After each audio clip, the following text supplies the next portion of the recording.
You also talk about complaining as a way of making conversation, which is so true. I think everybody does that, right? Mhm. It's an easy thing to talk about. Everybody can jump on the bandwagon.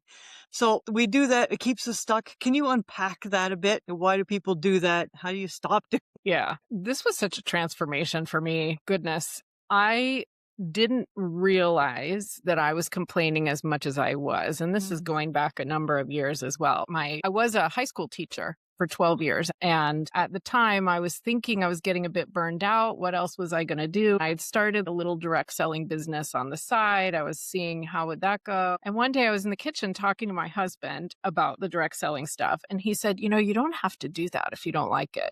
And I was like, what do you mean? And he said, all you do is complain about it all the time.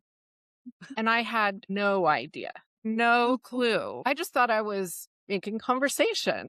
And so mm, that conversation with him, I started to listen to how I would talk to people. We would be at school in the teacher's lounge, and the conversation would be the traffic was bad and the copier's broken and "Oh, the weather's so gross." And that's just how we made conversation, exactly as you said, Tracy. Like we just do it, we don't think mm. about it. But I realized I was doing it all the time. In every conversation, I meet up with my friends. We're like, man, the metro was slow and gosh, it's cold outside, all the time. It's so It funny. matters. And I decided, okay, what if I didn't do this? What if I tried to say Mm, something different? And there was a period of time when I kind of forgot how to have a conversation, to be honest. So right. I would Yeah. say if you're listening Yeah. to this, try it. Try avoiding the traffic and the weather and the broken copier and the whatever Mm. conversations and see what you can think of to say, because it took me a while to It figure it does. out. It's hard to come up with a positive thing to talk about. Crazy. Yes. Never went through this myself. Yes. But do you find, as you were saying those things, I was picturing complaining in a conversation like a shield.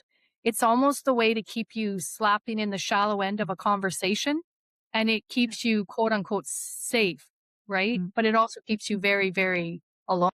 Yeah, I agree with that completely. It's like yeah. a safe, easy conversation. You know that everybody's gonna be fine with what you're saying because they'll be saying something similar. Yeah. And I guess, on a certain level, there's nothing wrong with that. And at the same time, you're not talking about anything that is helpful or creates relationships really in any way. And our brains are listening to us. So if all we do in every conversation is talk about the things that are wrong, well, unfortunately, gradually, you also are training your brain to look for the things that are wrong. And Yep. that's a big problem. And the other thing that I think is a big problem with this habit is sometimes we do it to make ourselves seem smaller compared to who we're talking to.